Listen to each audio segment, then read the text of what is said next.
Bismillahirrahmanirrahim. Assalamualaikum warahmatullahi wabarakatuh.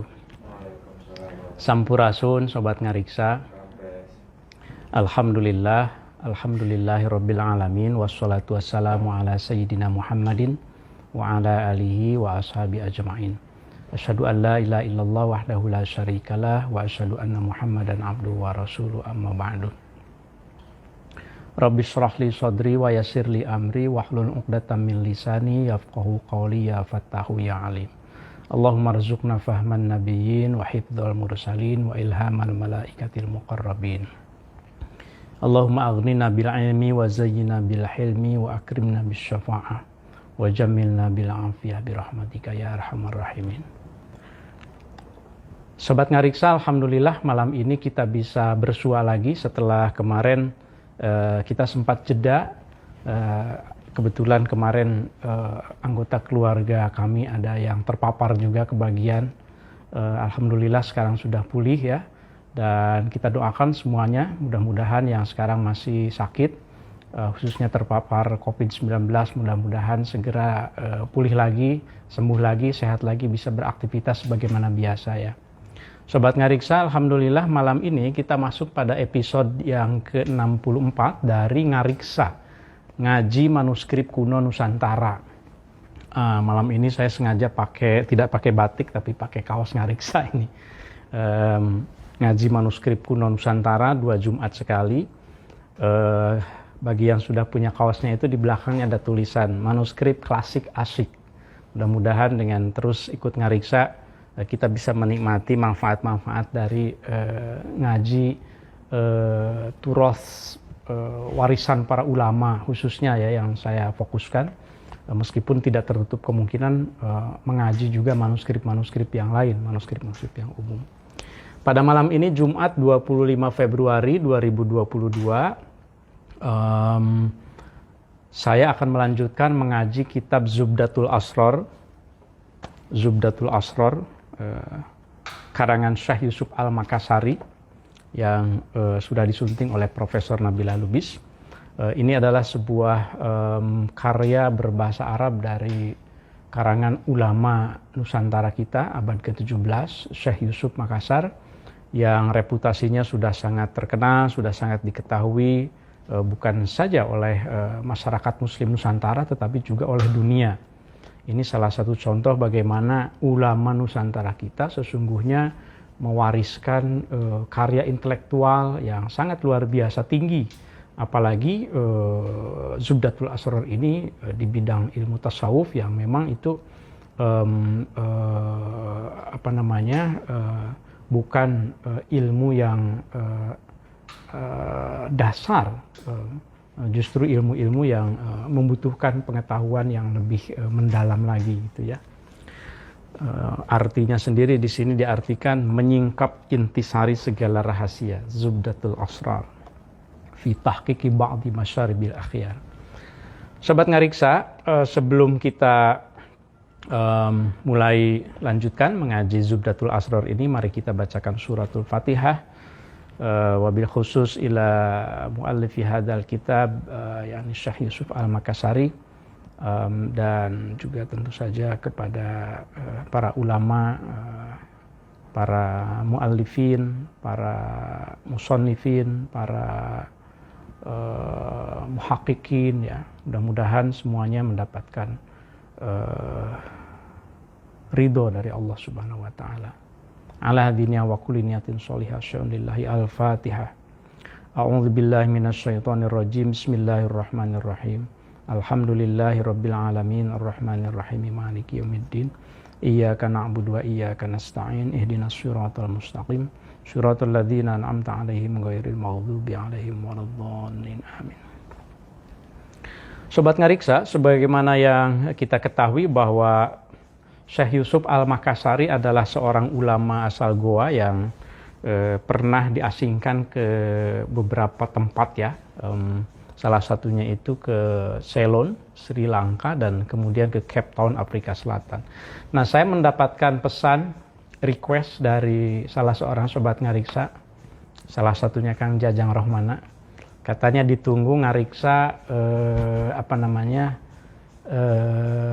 manuskrip Ceylon katanya.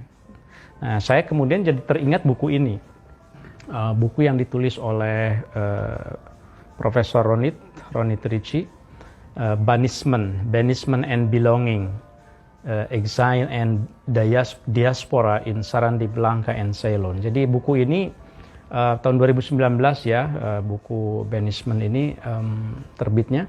Itu bercerita tentang para exile, jadi mereka yang diasingkan, para pengasingan atau gimana ya bahasanya ya, mereka yang diasingkan dari Nusantara, dari Sumatera, dari Jawa, dari Sulawesi ke satu wilayah yang kita kenal sebagai Ceylon gitu ya.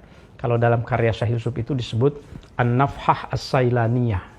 Nah, mengapa teringat buku ini? Karena di dalamnya itu dibahas tentang bagaimana sesungguhnya wilayah Ceylon ini, Sri Lanka, yang bukan bagian dari wilayah Melayu asalnya sebetulnya ya, bukan bagian dari Nusantara, tapi ketika beberapa orang Nusantara itu diasingkan ke sana, ya, maka membentuk satu komunitas Melayu Ceylon, Melayu Sri Lanka. Nah, kemudian Ronit di sini mengulas karya-karya para orang Nusantara yang ditulis di Ceylon, ditulis dalam konteks Ceylon, kemudian juga memaknai Ceylon itu sendiri. Ceylon itu kan dalam manuskrip itu antara lain disebut sebagai Sarandib, ya, namanya itu. Jadi Sarandib. Dalam tradisi Islam ternyata Sarandib itu juga itu satu wilayah satu tempat yang disebut sebagai tempat turunnya Nabi Adam. Nah, Syekh Yusuf Al-Makassari itu diasingkan ke sana, ya, dikaitkan kemudian dalam buku ini bahwa Ceylon, Sarandib, dan juga Sri Lanka yang sekarang namanya itu diambil dari kata Langka. Langka itu nama istana bagi Rahwana sebetulnya. Tempat di mana dalam tradisi Hindu itu Sinta itu diculik gitu ya, diculik kemudian ya semacam diasingkan juga. Tapi kemudian yang menarik itu dimaknai bahwa Ceylon ini adalah satu tempat yang suci karena tempat turunnya Nabi Adam dan berpulangnya Nabi Adam, kembali, dimaknai sebagai kembali. Jadi manuskrip Ceylon itu memaknai Ceylon itu bukan tempat pembuangan, tetapi tempat kembali. Maka berbahagialah orang-orang yang diasingkan ke Ceylon. Itu cara memaknainya itu menarik sekali, sehingga mereka tidak merasa jauh terbuang, tetapi merasa oke, ini tanah air saya, tempat Nabi Adam diturunkan, maka kemudian marilah kita nikmati, marilah kita berkarya gitu. Nah, itu menariknya ya. Kapan-kapan bisa kita bahas juga beberapa manuskripnya. Karena manuskripnya itu bukan sekedar manuskrip yang ditulis di Ceylon, tapi bagaimana juga ada manuskrip termasuk manuskrip Syekh Yusuf yang ditulis di dunia Melayu, di Jawa khususnya begitu ya, tapi menggambarkan Ceylon. Jadi ada dua dunia yang terhubungkan. Karenanya sekarang ya dalam kajian-kajian itu Sri Lanka itu, Ceylon itu menjadi bagian tak terpisahkan dari dunia Melayu Islam. Nusantara gitu, karena memang secara tradisi literasi intelektualnya banyak manuskrip, banyak karya-karya yang ditulis oleh para ulama Nusantara kita dikaitkan dengan salah satunya karangan-karangan Syekh Yusuf. Terima kasih Kang Jajang untuk memberikan inspirasi untuk saya sedikit bercerita. Mudah-mudahan ya nanti kita bisa bacakan manuskripnya. Jadi Ngariksa memang sangat berharap dari Sobat Ngariksa memberikan masukan kepada saya untuk saling melengkapi. Ngariksa adalah forum kita bersama, milik kita bersama untuk kita saling berbagi. Bukan dari saya saja, tapi saya juga menerima dari Sobat Ngariksa. Baik, manuskrip yang saya akan pakai tetap itu koleksi dari Perpustakaan Nasional, kode A101 ya. Jadi Zubdatul Asrornya yang sudah disunting oleh Profesor Nabila ada yang A45 tapi harokatnya banyak yang keliru. Kemudian kita mengambil membandingkan beberapa dan koleksi atau salinan yang saya bacakan adalah yang A101. Sobat Ngariksa, jangan lupa nanti kalau ada yang komentar silahkan, mangga. Bismillah.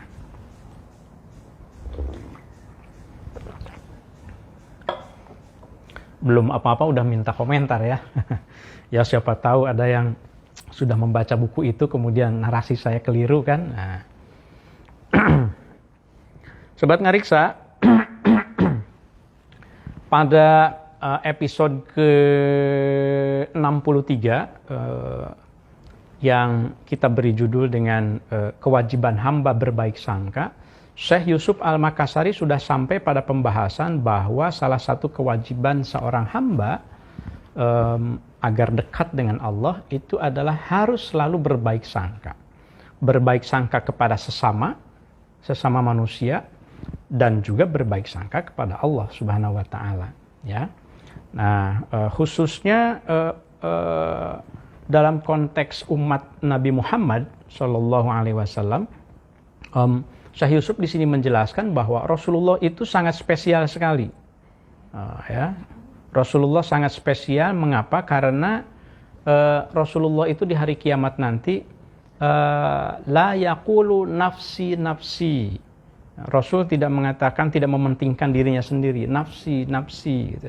Tetapi yaqulu ummati, ummati. Yang disapa, yang diingat itu adalah umatnya, ya, umat dari Rasulullah Shallallahu Alaihi Wasallam, ya, untuk mendapatkan syafaatnya.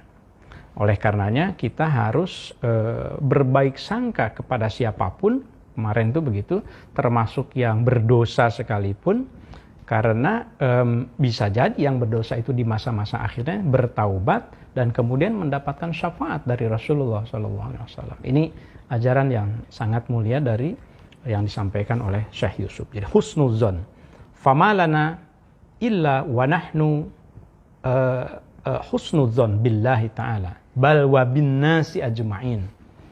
Husnuzon kepada Allah dan kepada seluruh umat manusia. Hadis-hadisnya, Qur'annya banyak tentang keharusan kita selalu husnuzon, ya. Nah, sampai situ kemarin. Nah, sekarang kita lanjutkan. Bismillahirrahmanirrahim. Wa fi hadzal maqami, dan di dalam konteks ini kaitannya dengan keharusan berbaik sangka itu,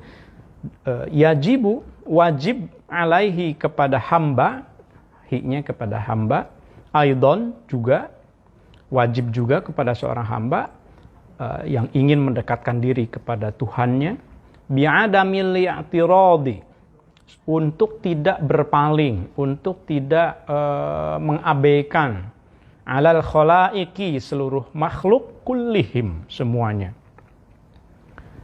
Wa ala ma jaro, dan jangan mengabaikan apapun yang dilakukan. Wa ala majaro, di sini 2 kali Sobat Ngariksa kata majaronya, ya. Kalau kita lihat majaro.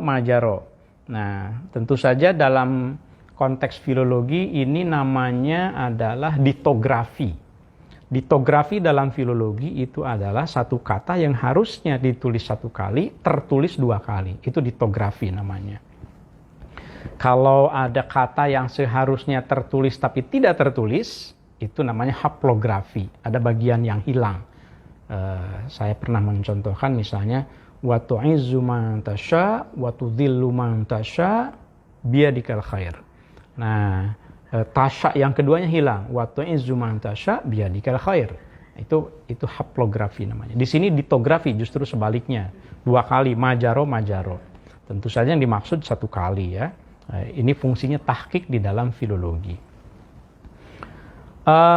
Dan juga jangan berpaling, ya, ada mulai i'tirad, majaro min af'alihim wa a'malihim.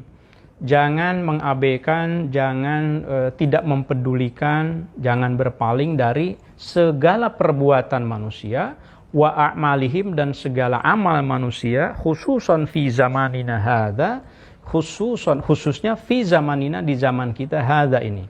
Ya, tentu saja ketika Syekh Yusuf Al-Makassari menulis zamanina hadza itu zamannya pada abad ke-17 ya. Tapi poinnya adalah zaman setelah masa Rasul, setelah masa sahabat, setelah masa tabi'in, jadi masa kontemporernya gitu. Walaupun kalau dibanding sekarang abad ke-21 begitu, maka ini sudah ada abad ke-22 bahkan sudah bukan lagi masa kontemporer pada saat itu, masa klasik.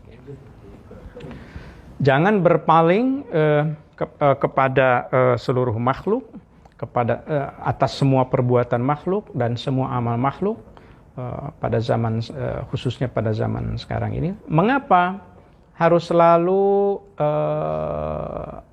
peduli, harus selalu menyayangi segala makhluk? Karena kaitannya dengan husnuzon tadi itu, fa innal khalqa, karena sesungguhnya makhluk itu biadillahi, itu semuanya ada di bawah kekuasaan Allah. Ya. Wa ma tasyauna illa ayyasha Allahu. Nah, ini kan kutipan dari Al-Qur'an ya. Wa ma tasyauna illa ayyasha Allahu. Ya. Dan tidaklah kalian berkehendak atau menghendaki sesuatu, tidaklah kalian wa ma tasyauna illa ayyasha Allah. Jadi maksudnya kalian tidak bisa menghendaki supaya seseorang itu mendapatkan hidayah Allah. Kalian tidak bisa menentukan bahwa si A itu nanti itu ini pasti buruk seterusnya atau baik seterusnya, tidak bisa. Walaupun kita berharap seseorang itu baik, belum tentu juga ia akan baik. Ya, wa ma tasyauna illa ayyasha Allah. Kamu tidak akan bisa berkehendak illa ayyasha, kecuali andai berkehendak siapa? Allahu Allah. Oleh karenanya tugas manusia itu ya sudah husnuzon saja. Tugas manusia itu berbaik sangka saja ketika kita berhadapan dengan manusia dengan semua af'al dan a'malnya. Nah, tugas kita itu adalah jangan sampai kita menarik diri. Udah gua kagak peduli dah, misalnya kalau kata anak mudanya. Tidak ingin lagi amar ma'ruf nahi mungkar misalnya, tidak ingin lagi mengingatkan. Jangan i'tirad gitu. Masya Allahu kana, ma sya'a, ma apapun sya'a yang menghendaki siapa Allah kana, maka akan terwujud. Wa ma, dan segala sesuatu lam yasha, yang Allah tidak kehendaki, lam yakun, tidak akan terwujud. Yakinlah bahwa segala kehendak Allah itu akan terwujud. Segala yang tidak dikehendaki Allah itu tidak terwujud. Ini yang ditekankan ketauhidan ini oleh Syekh Yusuf Al-Makassari. Wal kullu, dan adapun keseluruhan, maksudnya al-kul itu ya universe, keseluruhan begitu ya, segala hal. Wal kullu, dan segala hal itu tahta qadaihi, itu kan ada di bawah qada Allah. Wa qadarihi, dan di bawah qadar Allah. Qada qadar. Semuanya itu adalah takdir Allah gitu ya. Nah, qada qadar itu sebagian ulama menyamakan qada dan qadar itu apa begitu ya, walaupun sebagian lagi itu membedakan.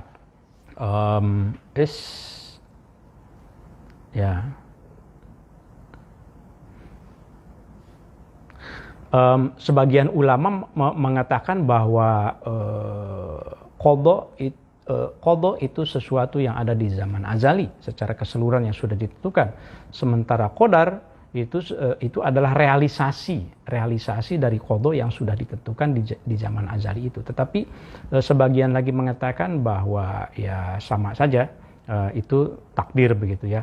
Nah, tentu saja kita bisa mengambil salah satu pendapat, dan banyak di dalam tafsir-tafsir yang menjelaskan tentang qada dan qadar. Nah, intinya adalah takdir dari Allah Subhanahu wa taala ya. Kalau kita melihat ke sini, wal kullu tahta qada'i wa qadar wa tahta qudratihi, dan juga segala sesuatu itu di bawah kekuasaan dari Allah Subhanahu wa taala itu. Mungkin salah satunya kalau kita merujuk pada pendapat atau pandangannya Al-Hafiz Ibnu Hajar Al-Asqalani misalnya ya, di dalam Fathul Bari ia mengutip penjelasan para ulama bahwa al-qadha huwa al-hukm al-kulli al-ijmali fil azali.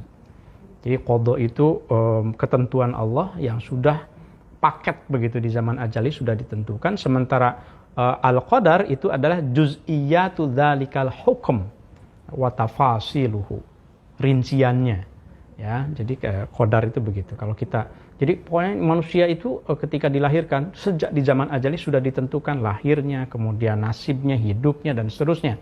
Tapi rinciannya seperti apa hidupnya itu qadar. Oke, kita tapi tidak akan membahas lebih detail tentang itu karena poin dari teks Syekh Al-Makassari saat ini adalah bahwa segala sesuatu itu sudah ditakdirkan, meskipun pahit kita alami, menimpa anak kita, menimpa istri kita, suami kita, keluarga kita, semuanya itu sudah tahta qadaihi wa qadarihi wa tahta qudratihi. Subhanahu wa ta'ala, subhanahu maksudnya Allah, wa ta'ala dan matingnya Allah. Nah kemudian amma sami'ta. Nah, kita lihat teks berikutnya nih sobat ngariksa. Amma sami'ta, tidakkah engkau mendengar, wa alimta dan tidakkah engkau mengetahui, qaulahu ta'ala, firman Allah Ta'ala, ya ayyuhalladzina amanu alaikum anfusakum la yadurrukum man dhalla idza tadaitum.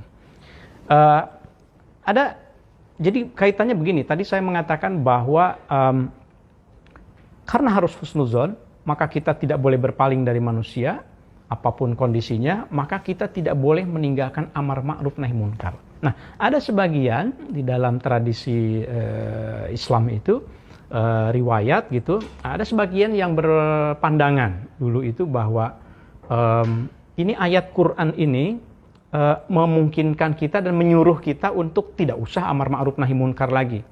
Alaikum ya ayyuhalladzina amanu alaikum anfusakum, urus saja diri kalian. La yadurrukum, tidak akan madarat, tidak akan merusak kepada kalian. Siapa? Man, orang, dolla yang sesat. Idah tadaitum, kalau kalian sudah dapat hidayah. Udah urus diri kalian sendiri saja. Orang lain tidak akan mampu merusak, mengganggu kamu kalau kamu sudah dapat hidayah. Jadi tidak usah amar ma'ruf nahi munkar gitu ya. Ada sebagian yang mempertanyakan hadis ini. Memang hadis ini kemudian kalau sobat ngariksa melihat pembahasannya banyak sekali dibahas, dan memang ini terkait dengan riwayat-riwayat hadis dari Sa'labah misalnya gitu ya. Nah, untuk sementara saya akan coba lihat, saya bacakan dulu teks berikutnya ya, supaya kelihatan konteksnya. Itu yang pertama tadi, tidakkah kalian pernah mendengar dan mengetahui ayat ini? Kemudian wa qaulahu, dan tidakkah kalian pernah mendengar dan mengetahui sabda Rasulullah sallallahu alaihi wasallam? Saya akan bacakan dulu seadanya di sini. Sayatina alaikum zamanun. Sayatina, akan datang alaikum kepada kalian, zamanun, sebuah zaman, satu masa, khairukum, yang sebaik-baik di antara kalian, fihi, pada zaman itu, man, adalah orang, lam ya'mur, yang tidak menyuruh, bima'rufin, kebaikan, walam yanha, dan tidak melarang, an munkarin, dari keburukan. Ini ada hadis bahwa nanti, walaupun bunyinya kalau di dalam riwayat, kalau di tahqiq itu bukan sayatina, tetapi layatina ya. Misalnya ini, saya tuliskan di sini, layatina alaikum, kesananya sama. Akan datang satu masa, satu zaman di mana yang terbaik di antara kalian itu yang diam, yang tidak amar ma'ruf nahi munkar. Wah, ini konteksnya gimana nih gitu ya. Lalu ditanyakan kan. Nah, ini lebih detailnya ada di dalam penjelasannya ini. Yang saya baca, saya ini supaya lebih jelas, karena manuskrip itu harus ditahqiq dulu ya. Nah, ketika sudah ditahqiq baru kelihatan. Jadi kalau ada orang yang tidak melakukan amar ma'ruf nahi munkar karena mendasarkan pada ayat yang tadi itu, bahwa urus saja diri kalian gitu ya, maka perhatikan hadis ini, konteksnya. Jadi memahami hadis itu harus tahu konteksnya. Jangan sampai oh ini ayat ini bahkan memahami Quran gitu ya, kalau tidak tahu konteksnya bisa keliru. Dikiranya kita tidak boleh untuk tidak amar ma'ruf nahi munkar. Kita lihat konteksnya. Di sini hadisnya dari Abi Umayyah Asy-Sya'bani, aku melihat atau aku datang kepada Sa'labah, Aba Sa'labah ya. Kemudian aku bertanya, ya Aba Sa'labah, bagaimana pendapat engkau tentang ayat ini? Ayat yang mana? Kata Sa'labah, ini nih. Ya ayyuhalladzina amanu 'alaikum anfusakum la yadurrukum man dhalla idza tadaitum. Oke. Qala, maka Abu Sa'labah berkata, amma wallah laqad sa'altu anha khabiran. Ya, aku juga memang pernah tanyakan. Aku bertanya Rasulullah SAW kepada Rasul. Faqala, Rasul menjelaskan begini. Bukan berarti tidak boleh amar ma'ruf nahi munkar. Maksudnya bukan berarti kita sebagai muslim itu boleh untuk tidak amar ma'ruf nahi munkar sama sekali, bukan. Tetapi begini konteksnya. Bal i'tamiru bil ma'ruf. Tetaplah kalian itu harus memerintahkan kepada kebaikan. Ya. Jangan cuek kalau kita melihat kemungkaran. Siapapun yang melakukan itu. Watanahau, dan hendaklah engkau melarang anil munkar, dari kemungkaran. Hatta idza ra'aita, hingga ada saatnya kalau engkau sudah melihat suhan muta'an. Nah, di sini Sobat Ngariksa, konteksnya kita balik lagi ke yang tadi. Di sini ya, setelah hadis yang tadi, Syekh Al-Makassari mengutip lagi satu hadis, wa qaulahu sallallahu alaihi wasallam, idza ra'aita sukhon. Di sini sukhon. Teksnya tentu suhan ya. Wa may yuqa suha nafsih. Nah, kan gitu ya. Idza ra'aita, apabila engkau melihat suhan. Suhan itu apa ya? As-suh yakni at-tam'ul kabir. At-tam'u al-kabir bima fi aydin nas, kira-kira begitu. Jadi sama seperti al-bakhil. Al-bakhil gitu. Toma rakus barangkali ya. Kalau jadi amar ma'ruf nahi munkar itu tetap harus dilakukan hingga kalian, mungkin kalau dengan bahasa lain, kecuali kalau kalian itu sudah melihat adanya suhan muto'an, ada kerakusan yang terus-terusan dilakukan, ditaati. Sistem ini sudah busuk sekali, sudah buruk sekali gitu. Suhan muto'an. Justru yang baik itu tersingkirkan, kemudian yang baik juga terpenjarakan, kemudian dizalimi dan seterusnya. Sementara keburukan itu sudah merajalela di mana-mana. Orang yang baik itu sudah pasti dihukum celaka misalnya gitu ya. Di sini wahwa, tapi wahawan. Hawan itu maksudnya hawa nafsu. Wahawan muttaba'an, dan apabila hawa nafsu yang diikuti. Jadi amarah, nafsu amarah yang diikuti oleh orang, kita ini udah nggak berdaya, misalnya gitu ya. Nah, jadi satu, kalau seandainya kerakusan sudah menjadi panutan, atau hawa nafsu yang sudah menjadi ikutan, wa ya'malu kullu dzi ra'yin bi ra'yihi. Nah, di dalam riwayatnya itu ini wahawan muttaban wa dunyan mu'sara wa i'jaba. Di sini wa i'jaba kulli dzi ra'yin bi ra'yihi. Kalau di dalam manuskripnya itu wa ya'malu, ada juga sebagian salinannya wa i'mala. Ada wa i'jab, ada wa i'malanya. Tentu saja namanya juga teks manuskrip yang memang harus ditahqiq ya. Jadi ini tugas filolog, silahkan. Tapi intinya adalah amar ma'ruf nahi munkar itu harus dilakukan. Nah, sampai saatnya kamu melihat pertama ada kerakusan yang ditaati terus-menerus, yang kemudian ada hawa nafsu yang terus dijadikan imam. Kemudian kalau setiap orang yang punya akal itu beramalnya dan bertindaknya itu mengikuti logikanya sendiri, semau gue gitu, kira-kira begitu mungkin ya. Wa ya'malu kullu dzi ra'yin bi ra'yih. Jadi masing-masing itu udah nggak pakai dalil nakli lagi, tidak pakai Quran, tidak pakai hadis, tidak pakai tuntunan ulama, semuanya itu istilah Sunda masa kaba-kaba gitu.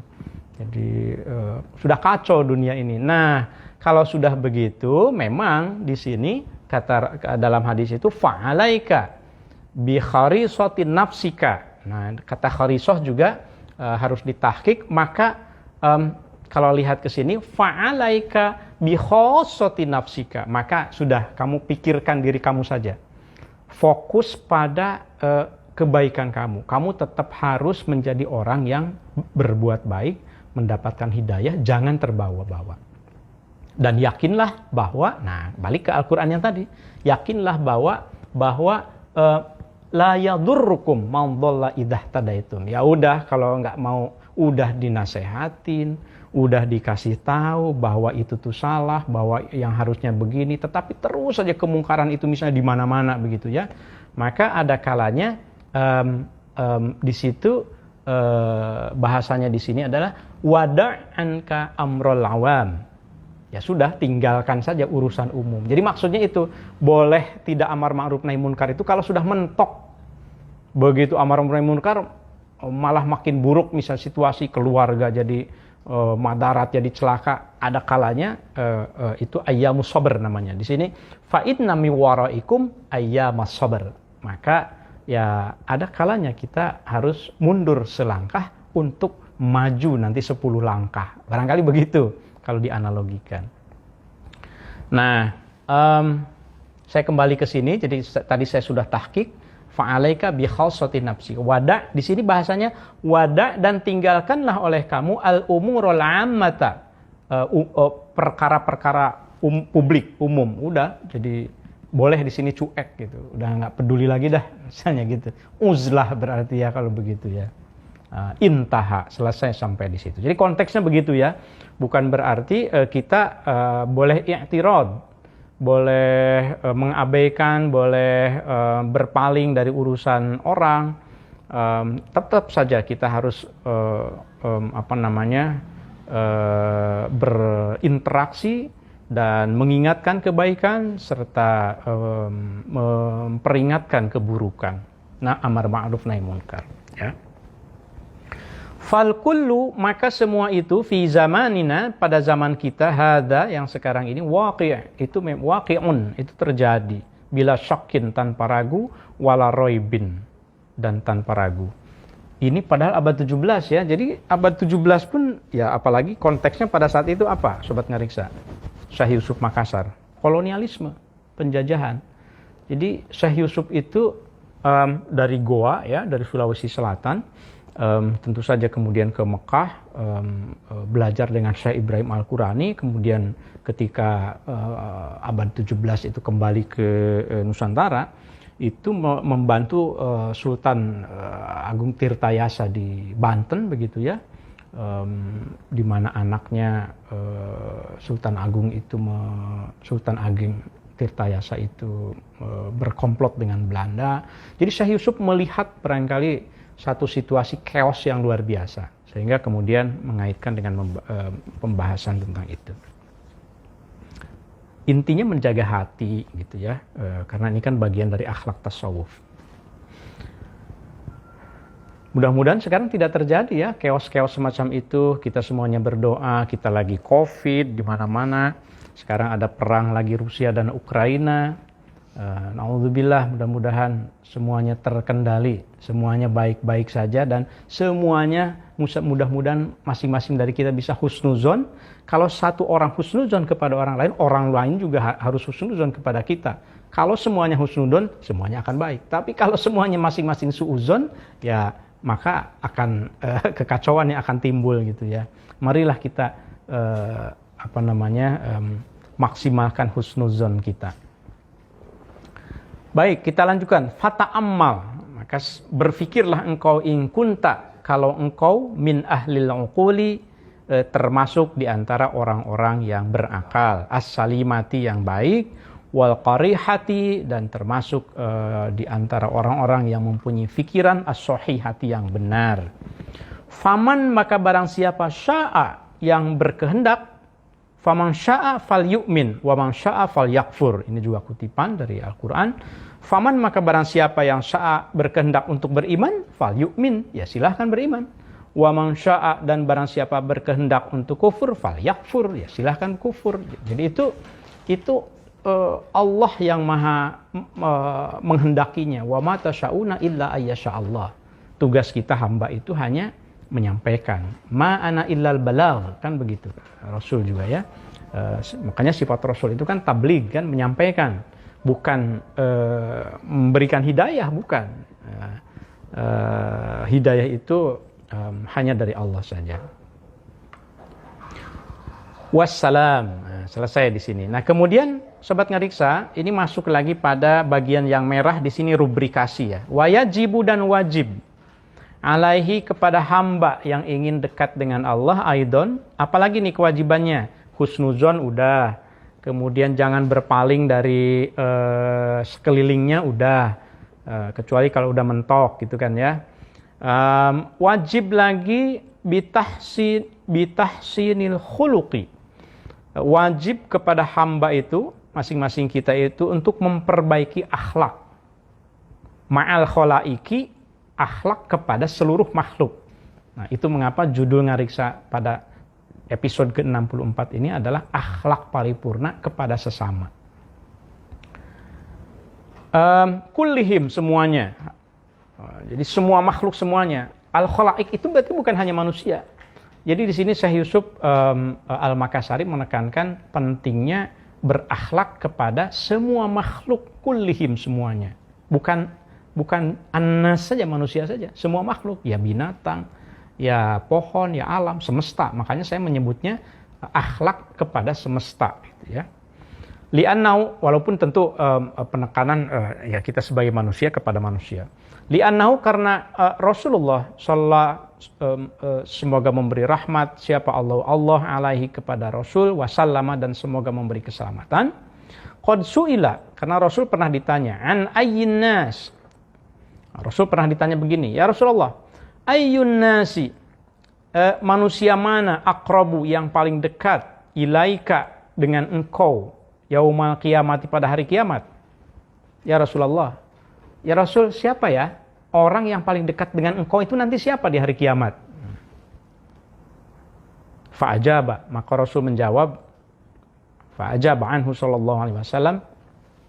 Di sini redaksinya, ma bu'istu, tidaklah aku diutus, illa, kecuali, liutammima, untuk menyempurnakan makarimal akhlaqi, akhlak yang mulia.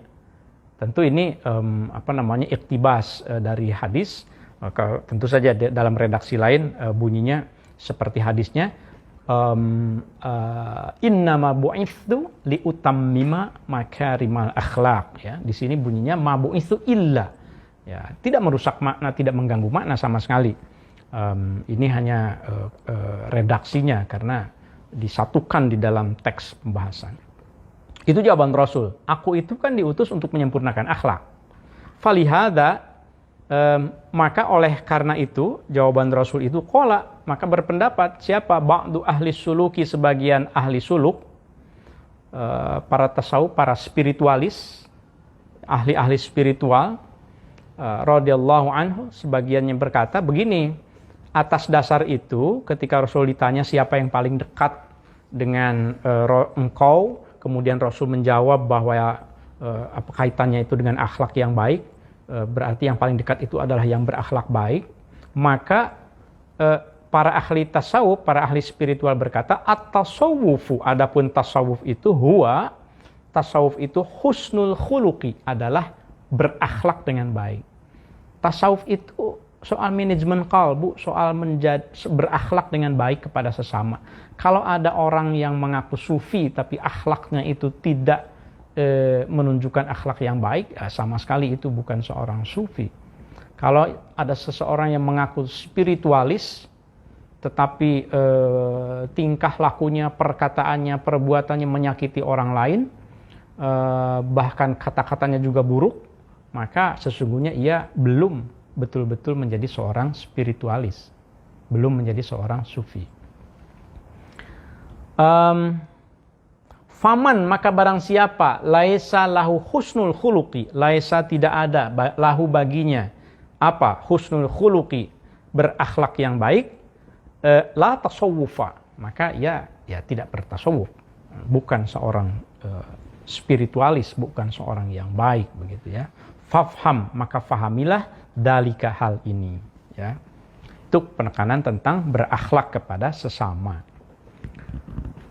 Thumma tadmun, kemudian juga mencakup jumlatu husnil khuluqi aidan, tentang berakhlak baik itu juga mencakup fi qaulihi, di dalam sabda Rasul sallallahu alaihi wasallam, an-nasa, letakkanlah, perlakukanlah an-nasa, manusia itu, fi mawadhi'ihim, pada tempatnya, sesuai dengan tempatnya, secara proporsional maksudnya. Jadi ini ada ungkapan di sini dikutip, tempatkanlah orang itu pada tempat sesuai dengan tempatnya, kira-kira begitu ya. Jadi ini tentu saja maksudnya adalah bagaimana kalau kita melihat penjelasannya, bagaimana kita bermuamalah kepada orang itu secara proporsional. Ada orang yang minta-minta, maka pergaulilah dengan akhlak yang baik sesuai dengan kebutuhan si peminta-minta. Jadi muamalatu kulli ahadin yulaimu mansabahu fid dini wal ilmi wasyarafi. Nah, itu syarahnya kira-kira seperti itu. Jadi memperlakukan orang lain sesuai dengan mansobnya, sesuai dengan kedudukannya. Kan manusia itu kan ada yang tergolong orang yang memang patut dan wajib kita berikan takzim kita. Ada yang punya hak yang harus kita berikan, misalnya orang tua, itu jelas orang tua itu punya hak yang khusus yang harus kita penuhi haknya, artinya itu kewajiban kita. Atau kalau orang tua sebaliknya ke anak-anak, atau ke guru, atau ke kerabat, ke tetangga, ke para ulama, ke orang-orang yang baik, ya itu punya hak-hak yang khusus. Ada lagi yang mungkin haknya itu ya hak sebagai sesama manusia, mungkin agamanya berbeda, mungkin keyakinannya berbeda begitu ya, tetapi tetap mereka memiliki hak untuk dipergauli dengan baik. Muamalatu kulli ahadin yulaim, ya, gitu ya, sesuai ya proporsional. Ini yang maksudnya an-nasa fi mawadhi'ihim, letakkanlah atau tempatkanlah semua manusia, an-nas imma mu'minan au kafiron, berarti di sini fi mawadhi'ihim, tetap harus berbuat baik. Nah, tentu tidak berarti menggadaikan akidah, lain lagi dong kalau itu ya, karena lakum dinukum waliyadin. Wa qaulihi sallallahu alaihi wasallam, akrimu, ada lagi sabda Rasul, muliakanlah oleh kalian ad-dhaifa, tamu, walaupun ada ad-dhaif itu kafiron, orang kafir. Kalau ada tamu non muslim datang ke kita, harus dihormati dengan baik. Ini semangat dari ajaran tasawuf, akhlak yang ditekankan oleh Syekh Yusuf Al-Makassari. Wa qaulihi, dan sabda Rasul sallallahu alaihi wasallam, man, barang siapa, amana yang beriman, billahi kepada Allah, wa rusulihi dan kepada Rasul Allah, Rasul Allah, fal yukrim, maka hendaklah ia memuliakan jarohu, tetangganya. Jadi ada orang tua, ada tetangga sekarang ya, ada tamu tadi kan. Wa qauli sallallahu alaihi wasallam, ada lagi sabda Rasul, la taruddu, janganlah engkau menghardik as-saila, jangan engkau tolak as-saila, peminta-minta. Fa innahu, karena peminta-minta itu hadiah ya, bukan hidayah. Hadiyatullahi, itu adalah hadiah dari Allah ila khalqi, kepada makhluknya. Justru itu hadiah untuk kita. Wa qaulihi, dan sabda Rasul, ini masih tentang akhlak, bagaimana kita berakhlak kepada sesama. Al-khalqu, ini tulisan al-khalqu dan al-khuluqu ini kan sama nih sobat ngariksa, alif lam kha lam qaf, jadi harus dilihat konteksnya, apakah al-khuluq akhlak atau al-khalqu. Di sini al-khalqu, makhluk itu kulluhum, semuanya, iyalun, itu adalah keluarga, semua makhluk itu keluarga. Anjing juga berarti keluarga, kucing juga keluarga, ikan keluarga, kalau melihat secara semesta. Tentu ketika masuk pada fikih ya lain lagi kan.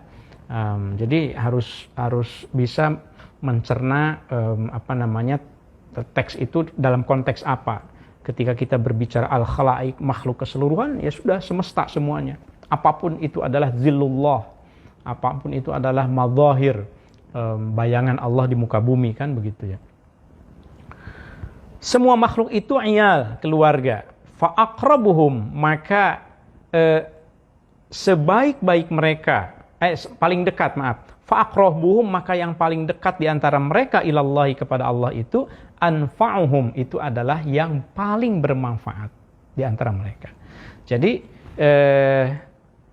siapapun gitu ya, yang kita bergaul dengan mereka, yang paling dekat di hadapan Allah itu adalah yang paling bisa memberikan manfaat kepada orang lain. Tentu kaitan dengan hadis khairun nas anfa'uhum linnas, sebaik-baik manusia itu adalah orang yang paling bermanfaat untuk manusia yang lain, ya. Anfa'uhum li'iyalihi. Setiap makhluk itu adalah keluarga, maka yang paling dekat kepada Allah di antara mereka adalah yang paling bisa memberikan manfaat kepada keluarga mereka. Wa fi isyarati qauli ta'ala anillahi ta'ala inni ada lagi isyarat dari sabda Rasul, hadis qudsi, inni sesungguhnya aku, kata Allah dalam hadis qudsinya, la astahi, sungguh aku malu, an u'adziba, untuk menyiksa lidhi syaibah min ibadi, orang yang beruban di antara hamba-hambaku. Maksudnya orang tua, apalagi orang tua harus dihormati. Syaibah barangkali juga menggambarkan tentang orang yang berilmu, ya, walaupun tidak selalu semuanya, tetapi ini simbol bagaimana orang yang harus kita hormati, ya. Wa fi hadzal maqami, dan di dalam konteks ini asyara, memberikan isyarat siapa Allah Ta'ala ilaihi ini ke apa? Wa fi hadzal maqam, ya, dalam konteks berakhlak tadi itu, ya. Asyara, Allah memberikan isyarat di fi qaulihi, di dalam firman-Nya, wa ammas sa'ila fala tanhar, maka terhadap orang yang meminta-minta jangan engkau menghardiknya. Wa fi qaulihi, dan di dalam firman Allah, qaulum ma'rufun khairum min shadaqati yatba'uha adza. Qaulum ma'rufun, ini argumen atau dalil tentang bahwa kita harus selalu berkata-kata yang baik kepada siapapun. Qaulum ma'rufun, kata-kata yang baik, khairun itu lebih baik, min shadaqatin, daripada atau dibanding sedekah, yatba'uha adza, yatba'uha yang mengikuti kepada sedekah itu apa? Adza. Adza itu ya menyebut-nyebutnya gitu ya. Daripada sedekah tapi diomongin terus begitu, lebih baik ya kalau berkata-kata yang baik saja. Berkata-kata yang baik itu lebih baik ketimbang sedekah tapi sedekahnya ya dicerita-ceritain kepada orang lain. Aku kemarin sedekah loh segini loh kepada ini. Wah, itu lebih baik tidak sedekah, lebih baik berkata-kata yang baik saja gitu. Fafham, maka fahamilah hal ini, ya. Wal ahaditsu, dan hadis-hadis, kasiratun, itu banyak sekali, fi bayani husnil khuluqi, di dalam menjelaskan tentang akhlak yang baik, ma'al khalaiqi, kepada seluruh makhluk, kullihim, semuanya. La yaliku, tidak layak, tidak mungkin, dzikrul kulli, menyebutkan semua hadis-hadis itu, fi hadhil mukhtasarati, di dalam karya Zubdatul Asrar yang ringkas ini, hikmatan minallahi ta'ala, sebagai kebijakan, hikmah, kebijaksanaan, hikmah, ya, minallahi ta'ala, ya, bagian dari hikmah itu, bagian dari kebaikan itu. Saya tidak akan menceritakan hadis-hadis ya tentang berakhlak itu di sini terlalu banyak, kata Syekh Al-Makassari. Mengapa? Li'anna tawilal kalam, karena memanjangkan kalam, fi ghairi maudhi'ihi, bukan pada tempatnya, yurithu, itu akan mewariskan al-malal. Al-malal itu apa ya? kesia-siaan. Jadi ini juga penting nih buat kita. Kalau ini ulama ini tahu kapan harus berkalam panjang, kapan harus memperpendek kalam gitu ya. Jadi kalau dikasih kesempatan berbicara, jangan terus memanfaatkan waktu sampai tak terbatas, orang lain nggak kebagian. Jadi Syekh Yusuf cukup deh kalau soal akhlakul karimah kan banyak ya, hadis-hadisnya banyak. Saya tidak akan panjangkan di sini karena memanjangkan kalam yang tidak perlu itu, ya itu bisa menimbulkan kejenuhan, kebosanan, al-malal, wasamah, sama ya, kebosanan. Fa'lam maka ketahuilah dalika hal itu. Qalu mereka berkata, siapa mereka itu? Ai ahlul ilmi wal hikmah. Sebagian para ulama, ahli ilmu, ahli hikmah, orang bijak, orang alim itu berkata, wa jima'u husnil khuluqi, dan adapun keseluruhan atau simpulannya akhlak yang baik mal khalaiki kepada seluruh makhluk itu kullihim huwa. Jadi lalu kesimpulannya apa nih? Maksudnya berbuat baik kepada semua makhluk itu seperti apa? Nah, Syekh Yusuf di sini menjelaskan maksudnya adalah huwa isolur rohati, selalulah menyampaikan kedamaian ilaihim kepada semua makhluk itu. Jangan bikin orang lain itu terganggu. Kan orang yang muslim yang baik itu adalah man salimal muslimuna min lisanihi wa yadihi. Orang muslim yang sejati itu yang orang lain tidak terganggu dengan kata-katanya dan tidak terganggu dengan tangannya. Tangan itu kan bisa kekuasaan, bisa kemampuan, ya. Nah, itu muslim yang baik. Isolur rohah ilaihim wal mu'anasah ma'ahum, dan selalulah selalu bergaul, jangan menjauhi mereka. Jadi selalulah berinteraksi, selalulah bergaul dengan baik dengan mereka. Kemudian apalagi wa'adamul wahsyah, dan juga yang dimaksud dengan berakhlak baik itu adalah adamul wahsyah. Al-wahsyah itu apa ya? Memutus silaturahim. Jadi alin qita', memutuskan silaturahim kepada orang gitu. Nah, jadi akhlak yang baik itu pertama selalu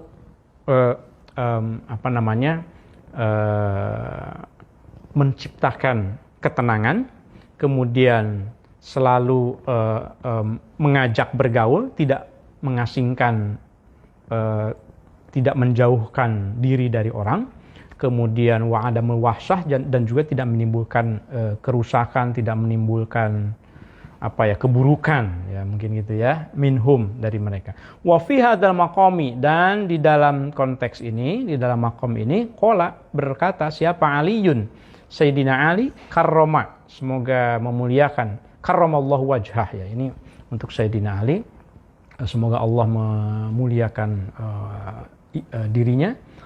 Sayyidina Ali berkata begini, afdolul a'mali, adapun sebaik-baiknya perbuatan itu, idkhalus sururi, adalah memasukkan kebahagiaan, maksudnya membuat orang lain bahagia. Sebaik-baik perbuatan itu adalah membuat orang lain berbahagia, fi qulubil ikhwani, di hati mereka. Nah, ya. Tabassumuka fi wajhi akhika shadaqatun. Senyummu di hadapan saudaramu adalah sedekah. Idkhalus surur. Nah, ini kata kunci ya. Idkhalus surur itu memberikan kebahagiaan. Ada lagi tadi isolur rohah. Selalulah membuat orang lain itu nyaman, damai, tidak terganggu oleh kita. Kemudian fa'lam, maka ketahuilah dalika hal itu. Fa fi hadzal maqami, di dalam konteks ini aidon juga ya ta'adda al-amru ila takhalluqi bi akhlaqillahi ta'ala. Nah, jadi ajaran atau nasihat tentang berakhlak kepada sesama itu pada akhirnya juga akan membawa kita untuk berakhlak, harus berakhlak bi akhlaqillahi, dengan akhlak Allah Ta'ala. Bimujibi hadis, karena ada hadis innallaha ini hadisnya inna lillahi ya. Inna lillahi akhlaqan katsira. Nah, ini juga harus ditahqiq bahwa Allah itu memiliki akhlak yang sangat banyak. Inna lillahi akhlaqan katsira. Di dalam salinan yang lain ya, saya mungkin tidak sempat memperlihatkannya sekarang. Allah itu memiliki akhlak yang banyak. Faman, maka barang siapa takhallaqa, yang berakhlak, wahidan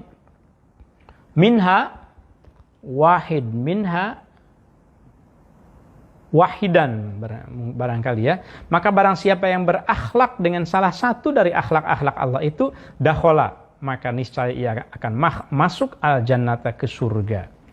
Ya. Fali ajli dzalika, maka oleh karena itu qala, berkata siapa ba'dus sufiyati, sebagian sufi, qaddasallahu sirrah.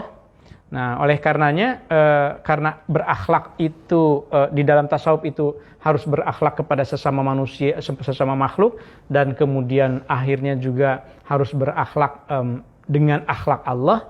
Maka para sufi itu, sebagian sufi berkata begini, awalut tasawufi, awal dari tasawuf, huwa tajridul qasdi ilallahi ta'ala, itu adalah memfokuskan niat lillahi ta'ala, semata-mata segala perbuatan itu untuk Allah Ta'ala. Wa akhiruhu, dan adapun akhir tasawuf itu huwa adalah at-takhalluqu, berakhlak bi akhlaqillahi Ta'ala, dengan akhlak Allah Ta'ala. Nah itu satu ungkapan dari para spiritualis Islam, para sufi, bahwa awal tasawuf itu adalah kamu pertama-tama harus meluruskan niat bahwa apapun yang kamu lakukan itu adalah untuk Allah. Itu yang pertama. Yang kedua, nanti kalau itu sudah dilakukan, ujungnya nanti kamu harus berakhlak dengan akhlak-akhlak Allah, akhlak yang baik. Ya tentu saja Asmaul Husna itu juga gambaran dari kebaikan-kebaikan yang ada pada Allah. Wa qala, dan berkata aidon juga radhiyallahu anhu, siapa nih waqala aidon ini, berarti tadi waqala aidon radhiyallahu anhu, waqala siapa, ba'du sufiyah ya, sebagian para sufi juga berkata lagi, awalut tasawufi, awal tasawuf itu ilmun, adalah ilmu, wa awsatuhu, dan adapun pertengahannya, amalun, adalah amal, wa akhiruhu, dan adapun tujuan akhirnya atau sasaran akhirnya, mauhibatun, itu adalah mauhibah, karunia. Jadi yang pertama itu kita harus berilmu, setelah berilmu kita harus beramal, nanti ujungnya kita akan mendapatkan karunia. Jadi tahapannya begitu, berilmu dulu, kemudian beramal, kemudian dapat mauhibah, dapat karunia. Fafham, maka fahamilah itu. Wa yajibu, dan wajib aidon juga, ini sudah masuk ke yang berikutnya ya Sobat Ngariksa. Ini kita sudah jam 9 barangkali. Ini poin yang berikutnya, kewajiban seorang hamba yang disampaikan oleh Syekh Yusuf Al-Makassari. Yang berikutnya adalah ar-ridha bil qada'i wal qadari. Nah, barangkali karena ini cukup panjang, mungkin kita cukupkan dulu sampai di sini ya Sobat Ngariksa, supaya tidak nanggung nanti pembahasannya. Jadi kita sudah sampai penekanan pada akhlak. Pada episode ke-64 ini, Syekh Yusuf Makassar menekankan pentingnya akhlak kepada sesama dan berakhlak dengan bi akhlakillah, dengan akhlak Allah Subhanahu wa taala. Demikian Sobat Ngariksa, saya persilahkan kalau seandainya ada tanggapan atau respon atau masukan dari Sobat Ngariksa untuk materi yang sudah kita bacakan pada malam ini. Mudah-mudahan ini teks ini akan selesai dalam beberapa lama ya. Wah, mungkin masih beberapa episode lagi. Tapi tidak apa-apa. Nah, kita pelan-pelan saja, yang penting ada sesuatu yang nyangkut lah gitu ya. Saya persilahkan.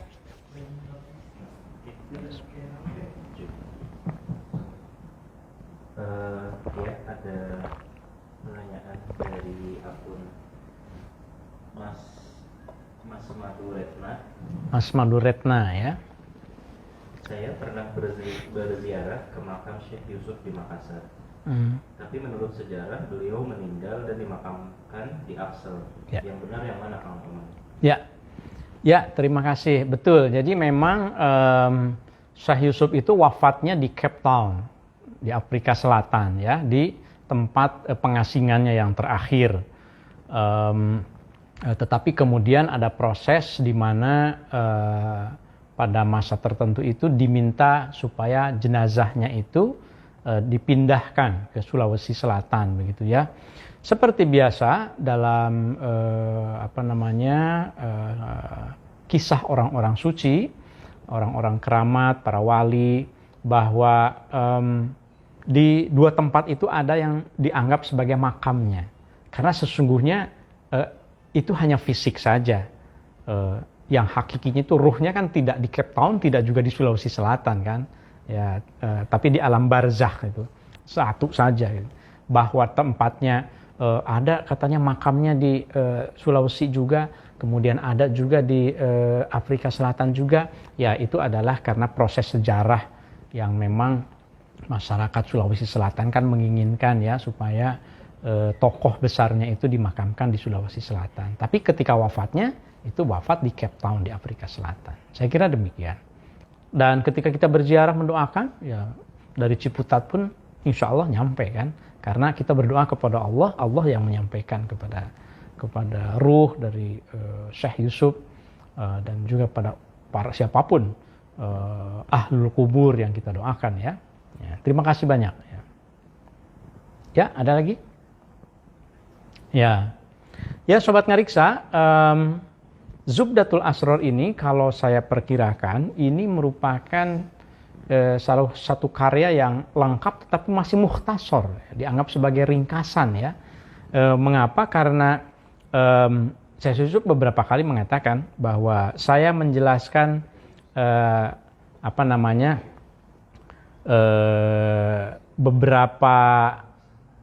menjelaskan beberapa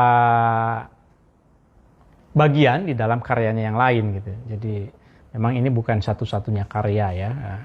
Nah, Sobat Ngariksas, ini sebentar, ini ada teknis. Oke. Ya.